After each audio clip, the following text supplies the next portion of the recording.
ఇంకెవరైనా మాట్లాడవలసిందిగా ఇంట్రెస్ట్ ఉన్న వాళ్ళు దయచేసి పైకి రావాల్సిందిగా కోరుచున్నాం. జోక్ హరీష్ గారు మాట్లాడుస్తారు.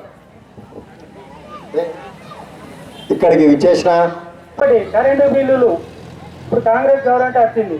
కరెంటు బిల్లు మాఫీ కాకుండా అందరికీ అవుతుంది. సిలిండరు 500కే సిలిండరు. ఆ గడవ పైసలు కూడా బ్యాంకులలో పడతాయి. కొందరికి వస్తుంది, కొందరికి వస్తాయి. ఎలక్షన్ అయిపోయినాక అందరికీ వస్తాయి.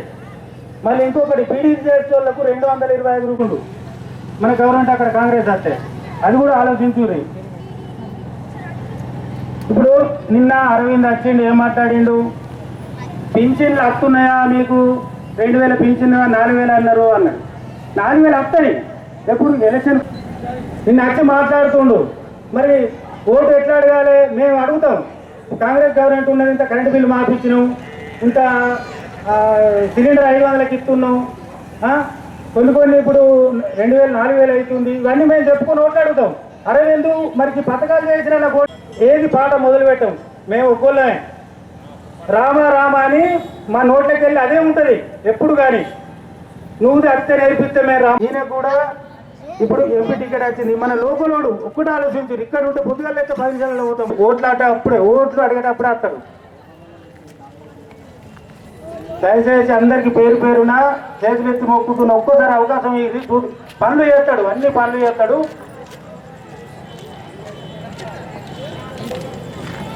శెట్టి గంగాధర్ గారికి కృతజ్ఞత తెలియజేస్తూ, మరి మీరందరికీ కొంతమందికి పెన్షన్ రాకపోవచ్చు. ఇప్పుడు ఎలక్షన్ కోడ్ వలన మరి పెన్షన్ రాలేకపోతున్నాయి. ఈ ఎలక్షన్ కోడ్ ముగిసిన వెంటనే ఎవరైతే రాని వారు ఉపయోగించుకుంటారా? బస్సులు ఎక్కడ డబ్బులు అడుగుతారా? మిమ్మల్ని ఎక్కడ కూడా డబ్బులు అడుగుతలేరు.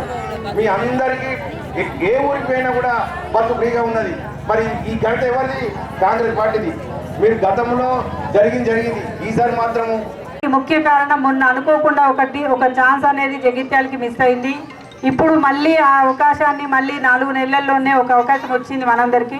అది తప్పకుండా నెరవేరాలి అంటే మీ అందరి ఆదరాభిమానాలు జీవనన్న పైన ఉండాలి.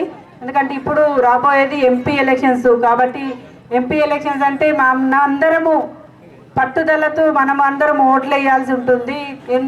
జీవనన్న కూడా ఖచ్చితంగా ఈ ఒకసారి ఓడిపోయిన తర్వాత ఇక్కడ జగిత్యాలకి సంబంధించిన నియోజకవర్గం అభివృద్ధి చెందాలి అంటే రాష్ట్రంలో కాంగ్రెస్ గవర్నమెంట్ ఉంది, నేనేదో చేయాలి జగిత్యాలకి అనే ఉద్దేశంతో కరీంనగర్ సీటు ఇస్తా అన్నా కానీ నాకు వద్దు, నాకు పార్లమెంటరీ నిజామాబాద్ అయితేనే నేను జగిత్యాల అనేది అందులో భాగంగా ఉంటుంది, జగిత్యాలకి నేను సేవ చేసే అవకాశం నాకు లభిస్తుంది అనే ఉద్దేశంతో పట్టుబట్టి తీసుకొచ్చుకున్నాడు ఈ సీట్ అనేది. దానికి ఇప్పుడు ఆయన గెలిచినట్టయితే జగిత్యాలకి అభివృద్ధి చెందుతుంది. ఎందుకంటే రాష్ట్రంలో కాంగ్రెస్ గవర్నమెంట్ ఉంది. కాంగ్రెస్ గవర్నమెంట్ వచ్చిన తర్వాత మీ అందరికీ తెలుసమ్మా, మహిళలకి ముఖ్యంగా మహిళలకి 4 పథకాలు అనేది అమలైనవి. 3 నెలల్లోనే 4 పథకాలు అమలైనవి. ఉచిత బస్సే కానివ్వండి, కరెంటు 200 యూనిట్ల వరకు కరెంటు ఫ్రీయే కానివ్వండి, సిలిండరే కానివ్వండి, ఆరోగ్యశ్రీలో 10 లక్షల వరకు కూడా ఆరోగ్యశ్రీ కానివ్వండి, ఇలాంటివి 4 పథకాలు 3 నెలల్లో చేశాడు రేవంత్ రెడ్డి గారు. ఇప్పుడు 5 సంవత్సరాలు ఉంటారు. 5 సంవత్సరాలలో ఎన్నో చేయగలగా పట్టుదల ఆయనలో ఉంది. కాబట్టి మనందరం కూడా జగిత్యాల నుంచి ఒక ప్రతినిధిని మనం తప్పకుండా ఆ పథకాలలో భాగమే కాకుండా జగిత్యాలకు వచ్చే నిధులు రాష్ట్రం నుంచే వచ్చే నిధులే కాకుండా కేంద్రం నుంచి వచ్చే నిధులకు కూడా వారధిగా జీవన్ రెడ్డి గారు ఉంటారు. తప్పకుండా ఇలాంటి జగిత్యాలకు మంచి అవకాశం వచ్చింది. దాన్ని అందరికీ కూడా మీ అందరు సద్వినియోగం చేసుకోవాల్సిందిగా కోరుకుంటూ, నిజంగా ఇప్పుడు జీవనన్న గురించి మాట్లాడాలి అంటే మీ అందరికీ తెలుసు, ఎవరికరికి కూడా స్పెషల్గా చెప్పాల్సిన అవసరం లేదు. స్థానికంగా ఉంటున్నారు, 42 సంవత్సరాల నుంచి జనజీవనుడిగానే ఉంటున్నారు, మీ దగ్గరే ఉంటున్నారు. అయినా 2 సార్లు ఓడగొట్టారమ్మా. నిజంగా బాధ అనిపిస్తుంది.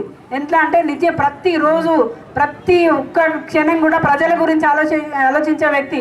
ఒక్కసారి ఎమ్మెల్యేలు అయితేనే వందల కోట్లు సంపాదించుకున్న ఎమ్మెల్యేలు ఎంతోమంది ఉన్నారు. కానీ జీవనన్న సంపాదించుకున్నాడు కాదు, ప్రజలకు సేవ చేయడానికే నాకు పదవి ఉంది అనే మనిషి జీవనన్న.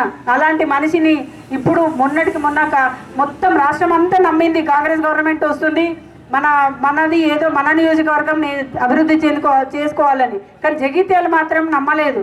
సరే అయిపోయింది, ఇప్పుడు మనం దాని గురించి ఆలోచించాల్సిన అవసరం లేదు. ఇప్పుడు మళ్ళీ ఒక అవకాశం వచ్చింది మనందరికీ. ఎందుకంటే 5 సంవత్సరాల సంధి రావాల్సిన అవకాశము ఇప్పుడు 4 నెలలకు వచ్చింది. అది మన అదృష్టం అనుకోవాలి. ఎందుకంటే రాష్ట్రంలో కాంగ్రెస్ గవర్నమెంట్ ఉంది కాబట్టి జీవన్ అన్నని ఎంపీకి పంపించినట్టయితే స్టేట్ గవర్నమెంట్ నుంచి వచ్చే ఫండ్ ప్లస్ జగిత్యాలకి రావాల్సిన ఏవైతే అభివృద్ధి కార్యక్రమాలు ఉంటాయో అవన్నిటిలో ఒకటిగా పాల్గొని ప్రతి ఒక్కరికి చేరే విధంగా ఉంటారు. అదేవిధంగా జీవనన్నకు సంబంధించి ఎప్పుడు 2008-9లో రాజశేఖర రెడ్డి మినిస్టర్ ఉన్న సీఎం గారు ఉన్నప్పుడు మినిస్టర్ ఉండే ఆర్ఎన్పి మినిస్టర్ ఉన్నప్పుడు ఎన్నో ప్రతి ఊరికి రోడ్డు వేశారు. జేఎన్టీ తీసుకొచ్చాడు, నాక్ సెంటర్ తీసుకొచ్చారు, విశ్వవిద్యాలయం తీసుకొచ్చాడు, ఉమెన్స్ కాలేజ్ తీసుకొచ్చారు. అంటే ఒక్కసారి మినిస్టర్ చేస్తేనే ఇన్ని వచ్చినాయి మన జగిత్యాలకి. అవి ఎక్కడ లేవు. జేఎన్టీ అనేది హైదరాబాద్లో ఉంది, జగిత్యాలలో ఉంది. ఇన్ని తీసుకొచ్చిన వ్యక్తి మళ్ళీ ఒకసారి అప్పటి నుంచి కూడా జీవనన్న అనేది 9లో ఓడిపోయిండు. డబుల్ బెడ్రూమ్లు అనేది ఇందిరమ్మ ఇల్లు పక్కన పెట్టిండ్రు. మళ్ళీ తెలంగాణ పోరాటంలో పక్కన పడ్డాయి. సరే 14లో గెలిచిండు, మన గవర్నమెంట్ లేదు. 18లో ఓడిపోయిండు, ఎమ్మెల్సీ గెలిచిండు, కానీ మన గవర్నమెంట్ లేదు. ఇప్పుడు అనుకోకుండా మన గవర్నమెంట్ వచ్చింది. మన జీవనన్న గెలిస్తే ఈ ఇందిరమ్మ ఇళ్ళకి సంబంధించి ప్రతి ఇళ్లను ఇప్పుడు ఇందిరమ్మ ఇళ్ళ ఉన్న వాటి అందరికీ కూడా 5 లక్షలు ఇచ్చి అది కంప్లీట్ చేసి బాధ్యత నాదని చెప్పడం జరిగింది జీవనన్న గారు. అదేవిధంగా డబుల్ బెడ్రూమ్లకు సంబంధించి కూడా దానికి సదుపాయాలన్నీ కూడా కల్పిస్తానని మాట ఇచ్చారు జీవనన్న గారు. మీ అందరికీ కూడా ఒకసారి జీవనన్న మాట ఇస్తే అది తప్పడు అని మీ అందరికీ తెలుసు. మాట ఇయ్యడు, ఏదైనా తన ద్వారా కాకపోతే మాట ఇయ్యడు, కానీ ఇచ్చిండు అంటే తప్పకుండా నెరవేరుస్తాడు. అయితే తన స్వార్థానికి ఎప్పుడు కూడా ఉపయోగించుకోరు. తన స్వార్థాన్ని ఏ పదవి కూడా ఇప్పటి వరకు ఉపయోగించుకోలేదు. మీ అందరికీ తెలుసు. 43 ఏళ్ళ సంది మీతోటే ఉంటున్నారు. ప్రతి ఒక్క క్షణం మీ గురించి ఆలోచిస్తున్నారు. ఈ ఒక్కటి ఆలోచించాల్సిందిగా మీ అందరినీ ప్రాధాయపడుతున్నామమ్మా.